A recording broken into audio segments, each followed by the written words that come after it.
time for my breakfast once again, and here's a lot of different other stuff. Okay, so I got some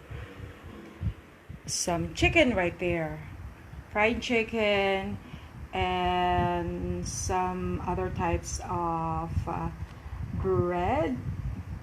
I think that's really something like with something inside, with mongo or something. And then ito yung kuchinta. And of course, I got some donuts, right? And of course, I got my dressings for my salad, and then some butter, some pandesal, and of course, my favorite mixed vegetables para healthy ulit. Okay? So, here are my breakfasts for today. So, ngayon,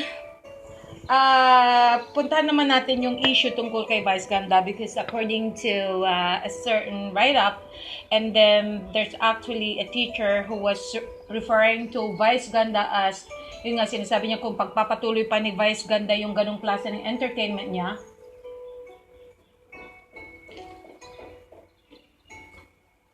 meaning, hindi na daw safe yung mga anak nila, hindi na daw safe yung mga children, mga estudyante, in terms of yung moral values.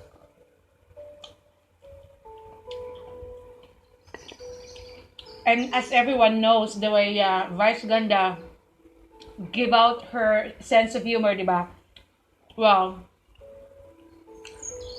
what I think naman is, they're really safe. Hindi naman talaga yung masasabi talaga natin na no, something like that na talagang ano. So, it's just a sense of humor. I am sure she doesn't mean any harm to anyone.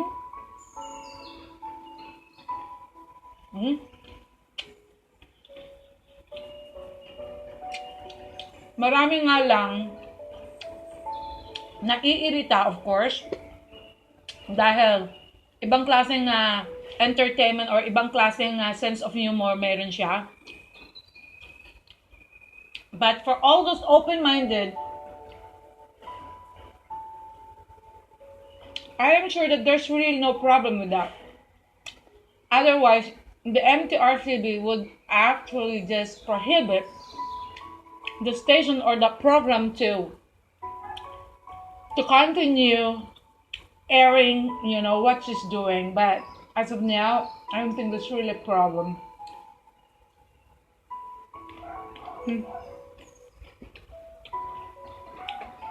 And that's the reason why I have even dared that teacher, if she's really a teacher, because anybody can just put out a statement pretending that she's a teacher or something. So I said in my statement, I was saying na, sakaling matapang ka, ba't hindi ka na lang but why don't you just expose yourself, or why can't you just speak out in front of a camera, at least i-video man lang sa yung sarili niya, if she's really worried, or if she's really concerned about all these kids, or about these children na nasa school, or some students. So bakit hindi na lang siya mag-react in a way na magpakilala siya that she's also a real teacher, kaysa ba naman yung dadalhin pa sa social media pagkatapos pretending to be a teacher without even giving out her informations, or at least her real name, or at least her real identity, di ba? Kasi if any teacher is really concerned about the situations of a lot of kids, or a lot of children, or a lot of students, well, she should be strong enough, or she should be brave enough to get out there para ipaglaban. Because if you really want to fight, in terms of these kinds of attitude or moral values, or whatever you can call it, well, at least you should do it the right way, okay? Go to MTRCB because MTRCB is the one responsible in terms of whatever they show on television, especially kung ano man yung mga very, very sensitive issues, sensitive sense of humors, or sensitive of pagpapatawa or whatever, okay? Yun lang masasabi ko. I have nothing against the entertainment of Vice Ganda kasi naiintindihan ko, and of course, you know, I understand her real sense of humor. Pati ako napapatawa na entertain din. But not everybody is actually taking it as the way I take it. Or, you know, everybody has his own opinion in terms of whatever they see on TV, di ba? Iba-iba eh. Katulad yung mga bashers ko, iba-iba yung kanilang pananaw, and I've got also some followers, iba-iba rin kanilang pananaw.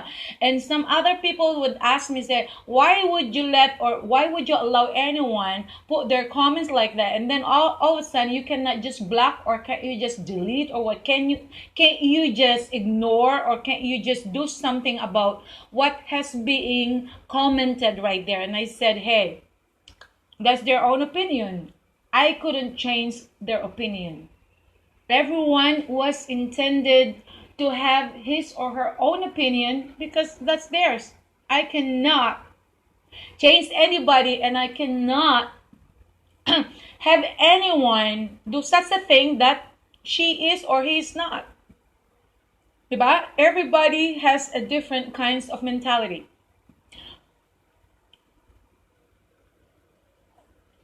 Everyone has a different kind of personality. And we should always understand that. And if there's a time that she'd come to realize, or should come to her senses or his senses, realizing that, well, actually, it's not really bad at all. You know, Mystica is not really bad at all, or whatever. Because there's always a reason why I do such things in my life. Yeah? In every little angle of my life, in every little thing that I do for myself, or whatever I post on my Facebook, meaning to say there's really a real reason why I do it. It's either to please me, not just to please a lot of people. I'm sure there's also a lot of people who are being pleased, but there's also a lot of people who are not being pleased. So I may as well just do what I wanted to do, because that's really what is pleasing for me to do. So I should please myself first before pleasing others, because no one is the one being responsible for myself anyway but myself. Alright? So that's the way it is. Everyone is responsible to his or her own opinion. Everyone is entitled, and I am also entitled to my own. So every time that I do my own comment, or I do my own feedback, or I give my own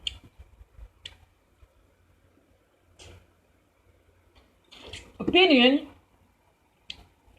well, that is because that's coming from my own. It's not because I'm just trying to copy or agree to someone else's opinion. It's not. I always have to agree in what I think is my own opinion.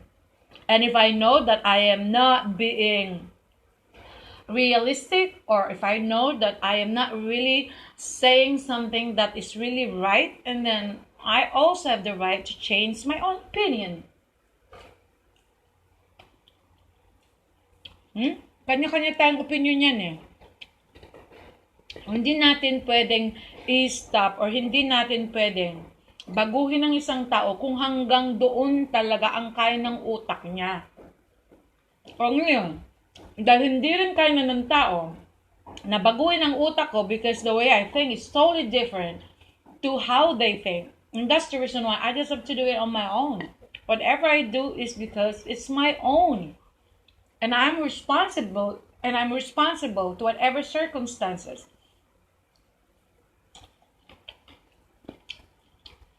in every consequence that would arise, and I'm always responsible to it because I know that I am the only one responsible to it, not anyone else. I would never blame anybody else because of my own faults.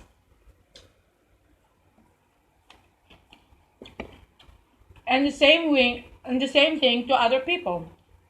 I would never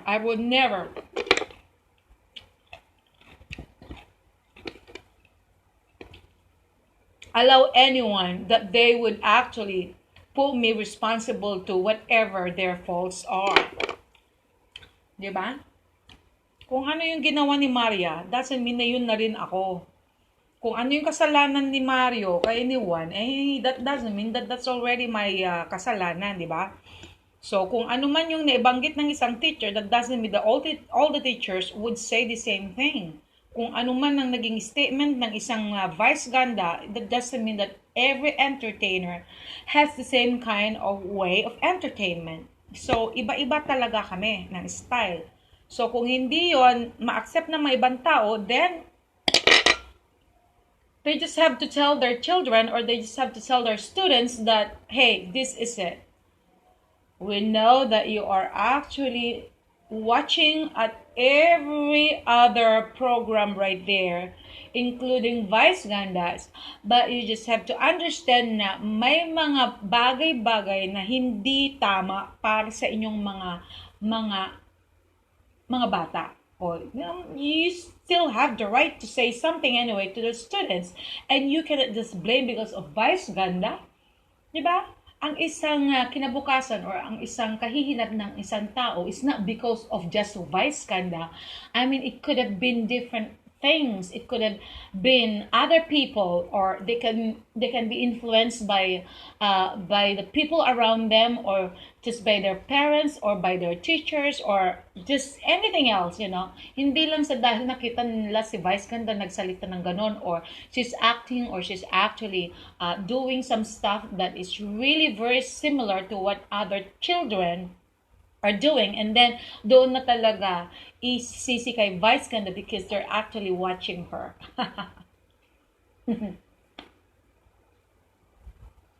Remember, Vice Ganda is not the only one who's doing like that. Marami din eh.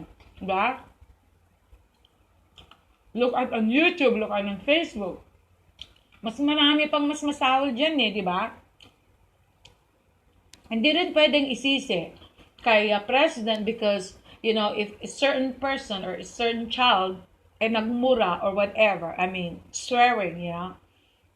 Well, before President Duterte has become president of the country, and then for sure, we've already heard some other people or some other children swearing here and there, okay? So, it's not only because they were influenced by the president or by someone else in the media or in the showbiz industry. So ngayon, kailangan isisi doon sa taong yun because you're thinking that because that's what they see on national television or in the social media.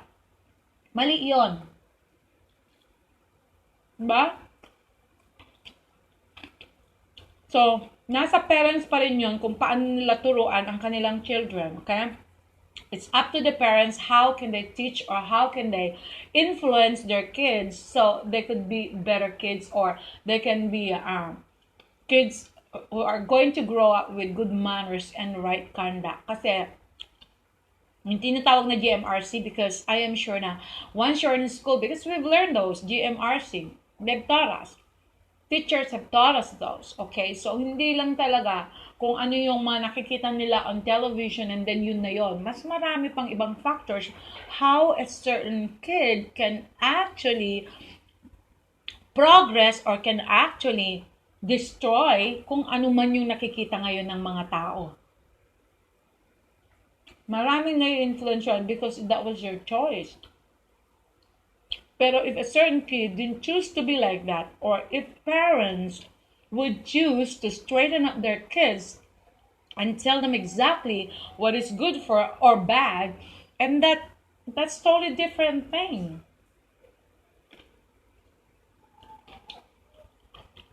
So ngayon, if they're really trying to complain, the best thing for them to do is, yun, magwelga na lang sila, punta sila sa MTRCB, and if it's really something that talagang gusto talaga nilang ipasara, then they can always do something, di ba?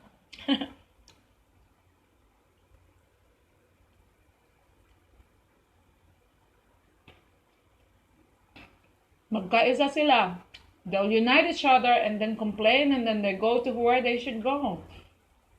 Not just use the social media, but social media can't do anything about it. You know, the decision has to be the MTRCB. Kasi yung MTRCB, yun eh. They are actually the ones who can take care of those kung sakali man na there's a problem in terms of kung ano yung pinapalabas ng isang programa, especially on television or on movies. Yeah. Yeah. Sometimes we don't have to be very, very overreacting. Sometimes we have to just open up our minds. Isipin natin na, okay, that's just a sense of humor, okay? Pero of course, in terms of Vice Ganda naman, before he can do such a thing, he should think about, is there's gonna be somebody who's going to be irritated, is there's gonna be somebody who's going to be insulted, o kaya who's going to be mad kung ano yung sasabihin ko.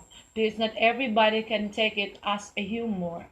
Maraming mga taong so serious, they're so conservative that they cannot really get the sense of humor. Kahit alam natin na kailangan isipin natin na this is just something that is meant to have fun, that is meant to be a comedy or something. But not every viewer has the capacity in order to understand such a thing, okay?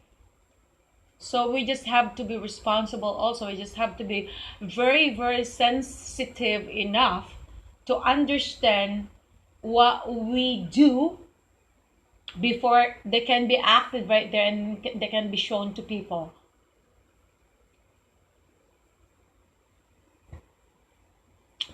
Otherwise, it could create something like this. Kaya trending ngayon yun eh. I just wish naman na kung talagang gusto nyo talaga, ha? If you really want to do something about it, why can't you just get out there, show yourself, show your real identity, and if you're really a teacher, and then at least sasaluduan pa kita kung totoo. Ba?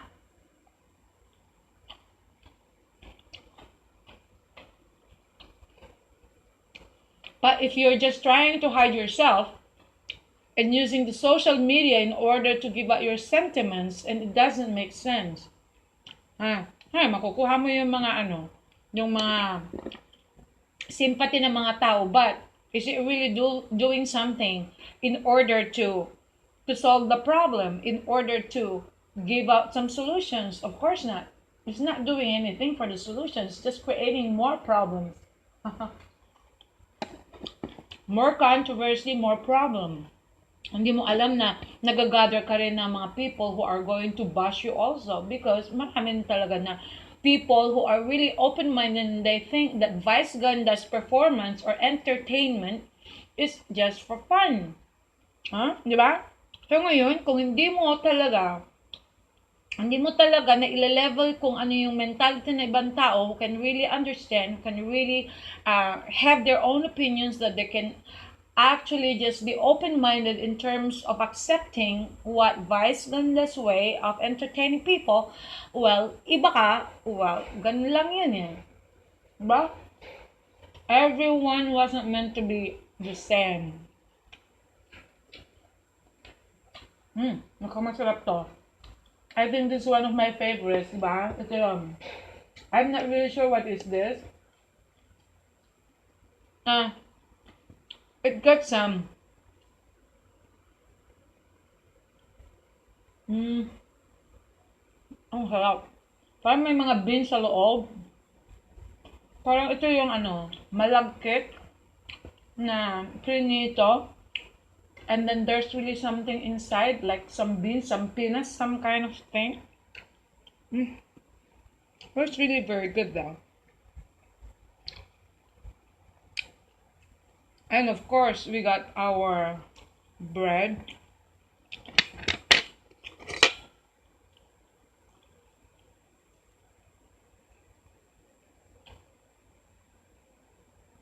At least I'm eating some healthy stuff right now. Hindi yung laging chicken. Oh, well, I got some chicken right here though. Hindi lang yung laging beef or laging meat or laging food that are really rich in cholesterols. At least some vegetables are nice. Lemon. Different kinds of vegetables. Well, I'll have to put some butter right here.